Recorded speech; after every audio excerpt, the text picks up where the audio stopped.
With the eye of an art historian, the visual worlds of Cyberpunk are above all one thing: cityscapes. However, it is difficult or even impossible to distinguish between the individual genre of science fiction or to draw a line between them. Nevertheless, there are some representational aspects of future cities and worlds that are characteristic of cyberpunk settings. In the context of this short contribution, I would like to use an example, namely Altered Carbon, to address these aspects and discuss my thoughts on them. The omnipresent representation of technology can probably be seen as constitutive for cyberpunk. It is an integral part of the narrative life reality and is integrated inseparably with all areas. Technology and its effects are, however, also the main themes of the plot, whether pictorial or literary, and are treated from different perspectives. In my subjective opinion, the most frequent topics are likely to be virtual and augmented reality, artificial intelligence, robots, cyborgs and cybernetics, and human-machine interfaces. The transfer of human consciousness into digital spheres and all the technological, legal, ethical, and also religious questions associated with this are at the heart of the story of Altered Carbon. And these questions are also expressed in the architectural presentation both in the novel and in the realization of the TV show. The novels, as well as the TV series Altered Carbon, take place at the end of the 24th century in the mega city of Bay City, which developed from San Francisco and the surrounding settlements. In the world of Altered Carbon, a person's consciousness and all his or her memories are stored on a small device that is installed between the spines at the base of the skull on the first birthday. The technology and the material composition are of extraterrestrial origin and form the basis of this de facto immortality as long as the device is not destroyed. In this way, it is possible to transfer the consciousness into a new body after physical death, and also the faster-than-light transfer to planets populated by humans is possible. Human society is still capitalistic, and new bodies are expensive, which is why most people can only afford a new body for their consciousness after a full life cycle. Due to the traumatic experience of being transferred into an unknown body, but also that of aging, most people only decide to have 1 or 2 cycles. But the super rich elite of the so-called Methuselahs, or Meths in short, are the only ones who have the resources to be transferred into clones or genetically enhanced bodies, which keeps them eternally young. And their immortality is secured by an incredibly expensive satellite-based backup system. Bay City, as the main place of action, is portrayed in the series as a megacity, which consists only of a multitude of rather narrow, high-rise buildings. This creates the impression of an impenetrable artificial jungle, which appears confusing, monolithic, and intimidating to the viewer. This is supported by the fact that it is often cloudy or raining in the scenes. The skyscrapers standing close together block out the last bit of sunlight.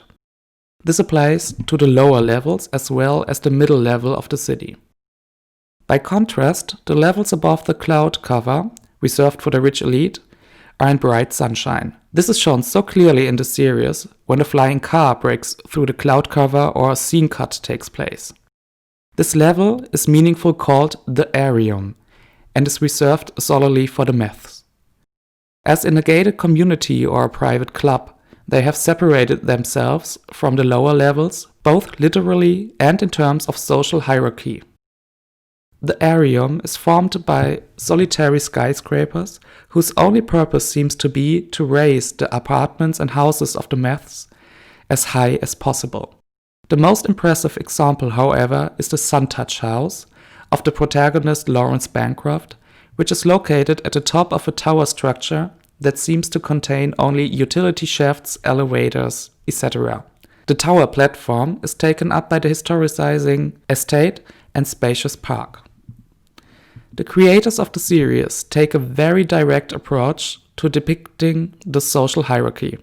The division into 3 levels is clearly recognizable, There are no transitions and the contrasts are strongly emphasized. The rainy ground level is however reserved for the lowest social class. As in most cyberpunk works, these places are presented in a confusing way, almost chaotic. Furthermore, they are characterized by an overabundance of advertising and holograms, which mostly advertise shady trades like gambling and prostitution. In older works, such as Blade Runner from 1982, this is still characterized by neon signs, huge screens, and generally strong artificial lighting from lamps and neon tubes. In more contemporary films and series, this is taken over by holograms or, as in Altered Carbon, by augmented reality. But the effect is the same: bright colors, intense light, and a stimulus overload against the background of a depressing, rundown urban skyscraper architecture. The difference between ground and sky and the associated social division is also made clear by the terms. People at the lowest social level are called grounders, and disgraced employees or even meths are banished there, which is seen as social death. The meths, who call themselves the new gods, reign, like the Greek gods, from their technologically upgraded modern Olympus over everything below. In the TV series, the city shown looks extremely modern, which is mainly created by the skyscrapers and the omnipresent technology. In contrast, Bay City is described differently in the original novel by Richard Morgan. Since the Earth is the oldest human settlement and the city has evolved from San Francisco, this is also emphasized in the depiction. Very old, antique buildings are given hollow facades, but one can still recognize the age of the city and therefore Earth itself.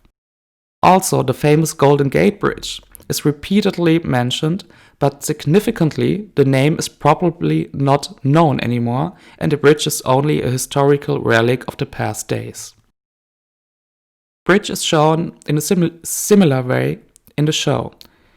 Here it is overgrown with small huts and dwellings that remind one of slums, and spread widely across the street and the beams.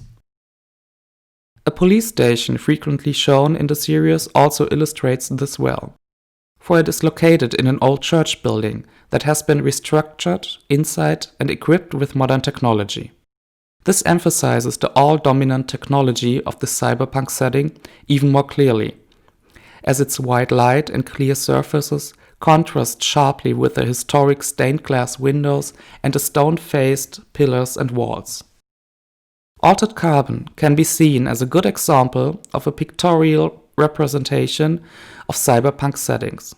Far away from some weaknesses in the series' visual world building and the very obvious symbolism, all elements that can be found in other works of cyberpunk are present. For me, this includes the futuristic setting, which is actually always represented by an urban environment.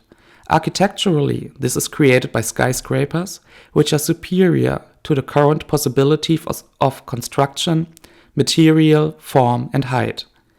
The city, as a place of the future, is technologically dominated, however.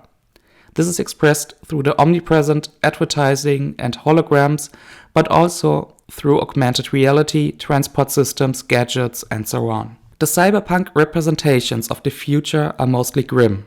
Technology, commerce, and wealth dominate mankind, and the social separation has progressed further. This is also expressed in the architectural world building, which on the one hand is very close to our present reality, and on the other hand gives a glimpse into a possible future.